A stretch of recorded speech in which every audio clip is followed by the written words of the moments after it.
The Swami and the Divine Mother Worship.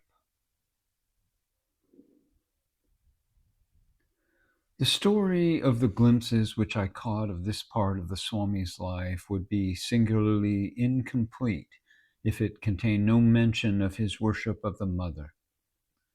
Spiritually speaking, I have always felt that there were two elements in his consciousness. Undoubtedly, he was born a Brahmayani, as Ramakrishna Paramahansa so frequently insisted. When he was only 8 years old, sitting at his play, he had developed the power of entering samadhi.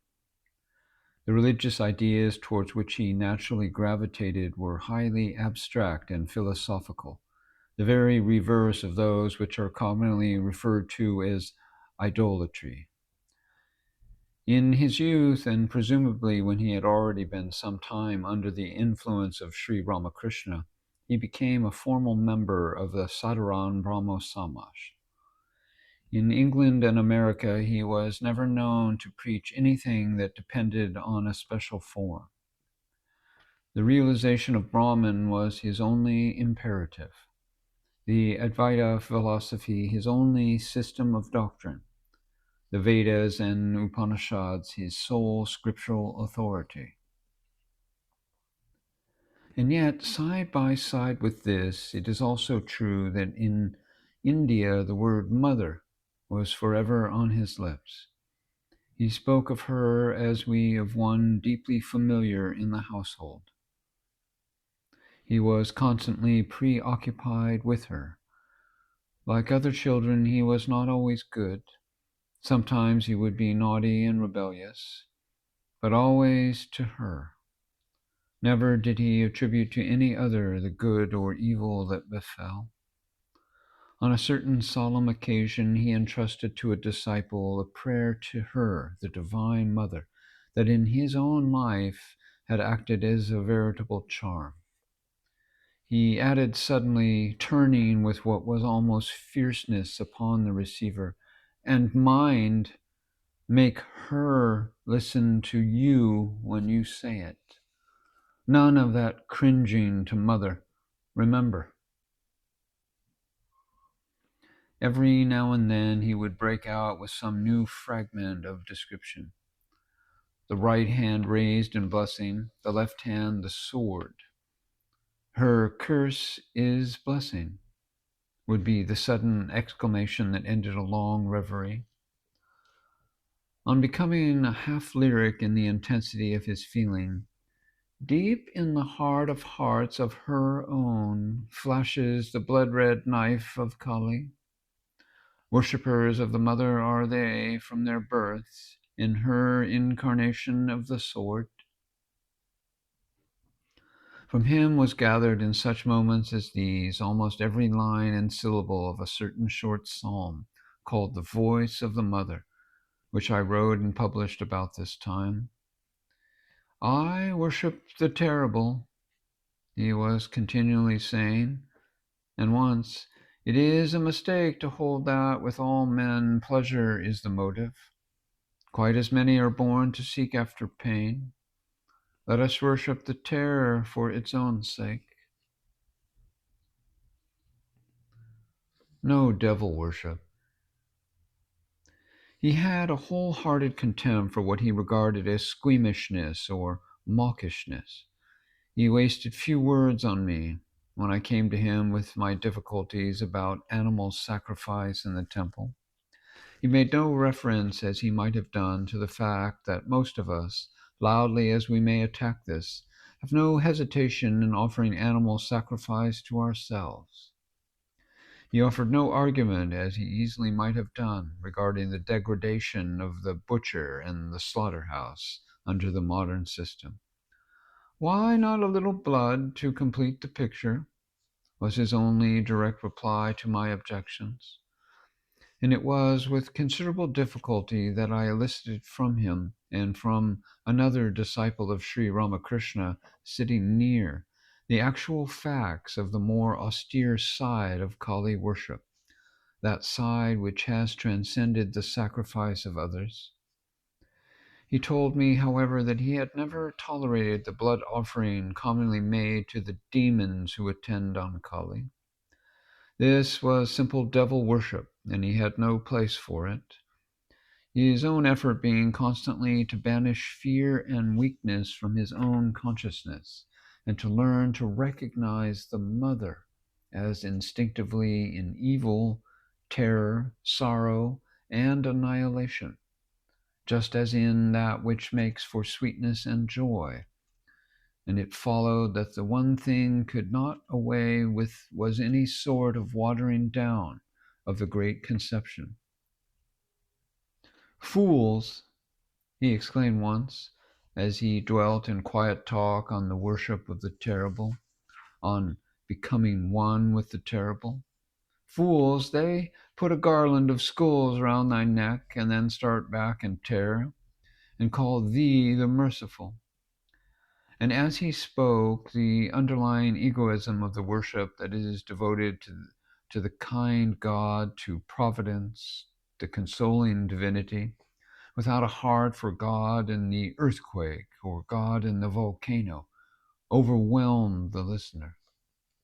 One saw that such worship was at bottom, as the Hindu calls it, merely shopkeeping, and one realized the infinitely greater boldness and truth of the teaching that God manifests through evil as well as through good. One saw that the true attitude for the mind and will that are not to be baffled by the personal self was in fact the determination, in the stern words of Swami Vivekananda, to seek death, not life, to hurl oneself upon the sword's point, to become one with the terrible forevermore. A born educator. It would have been altogether inconsistent with the Swami's idea of freedom to have sought to impose his own conceptions on a disciple. But everything in my past life as an educationist had contributed to impress on me now the necessity of taking on the Indian consciousness, and the personal perplexity associated with the memory of the pilgrimage to Amarnath was a witness not to be forgotten to the strong place which India systems of worship held in that consciousness. I set myself, therefore, to enter into Kali worship, as one would set oneself to learn a new language or to take birth deliberately, perhaps in a new race. To this fact I owe it that I was able to understand as much as I did of our Master's life and thought. Step by step, glimpse after glimpse, I began to comprehend a little. And in matters religious, he was, not without knowing it, a born educator. He never checked a struggling thought. Being with him one day when an image of Kali was brought in, and noticing some passing expression, I suddenly said, "Perhaps, Swamiji, Kali is the vision of Shiva." "Is she?" He looked at me for a moment. Well, express it in your own way," he said gently. "Express it in your own way." Another day he was going with me to visit the old Maharshi Narendranath Datta in the seclusion of his home in Jarasanko, and before we started he questioned me about a death scene at which I had been present the night before. I told him eagerly of the sudden realization that had come to me, that religions were only languages, and we must speak to a man in his own language. His whole face lit up at that thought, and he exclaimed, "Yes, and Ramakrishna Paramahansa was the only man who taught that. He was the only man who ever had the courage to say that we must speak to all men in their own language." Yet there came a day when he found it necessary to lay down with unmistakable clearness his own position in the matter of divine mother worship. I was about to lecture at the Kalighat, and he came to instruct me that if any foreign friends should wish to be present, they were to remove their shoes and sit on the floor like the rest of the audience. In that presence, no exceptions were to be made.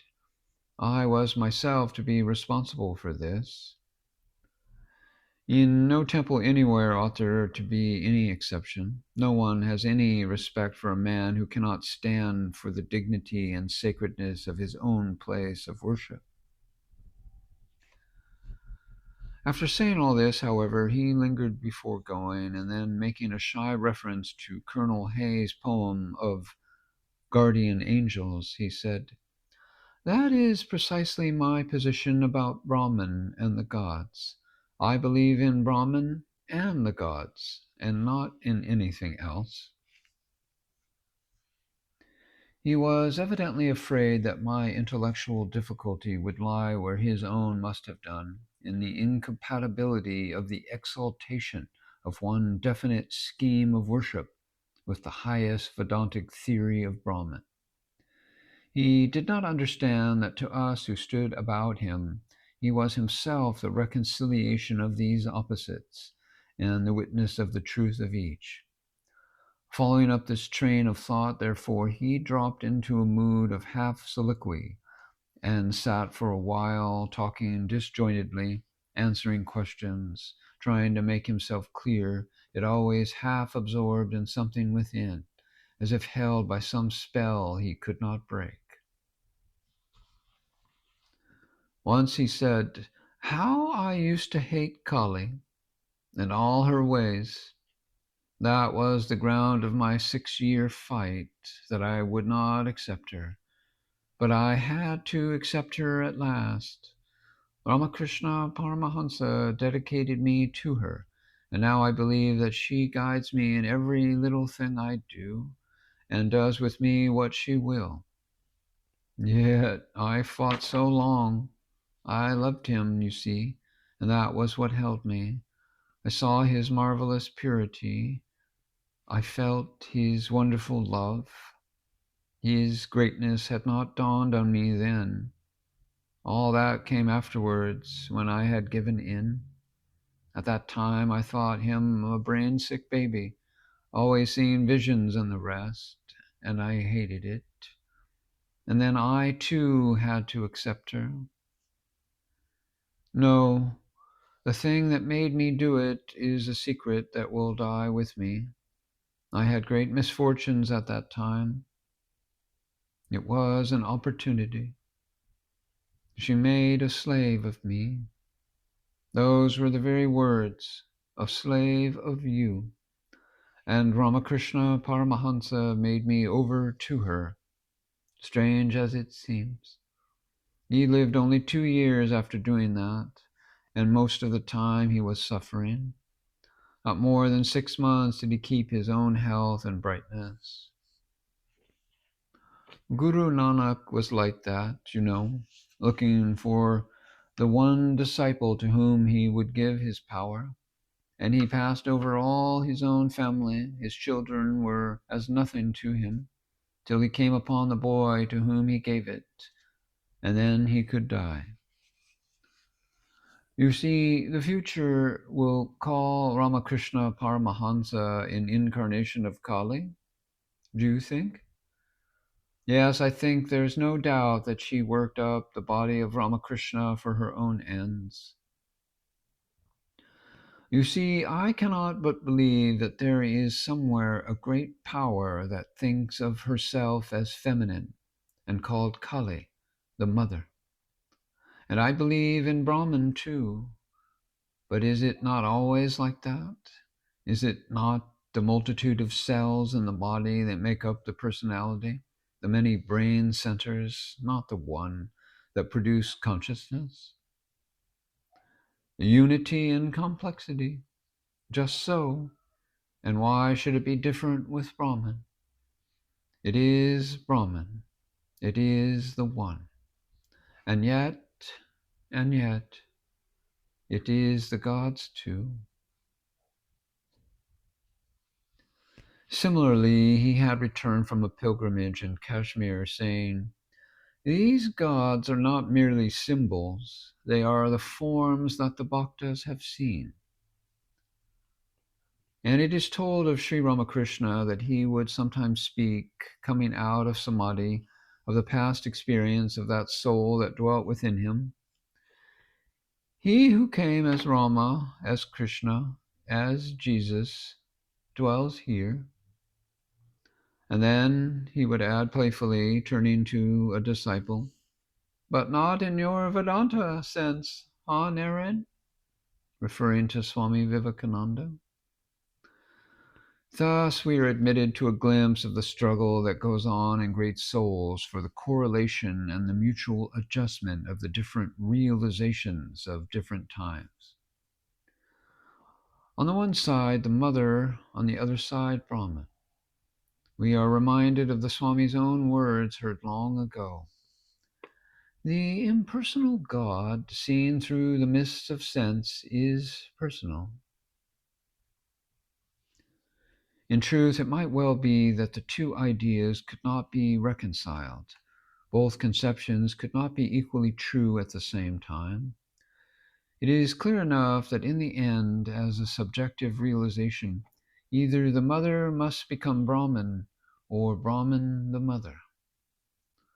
One of the two must melt into the other, the question of which, in any particular case, depending on the destiny and the past of the worshipping soul.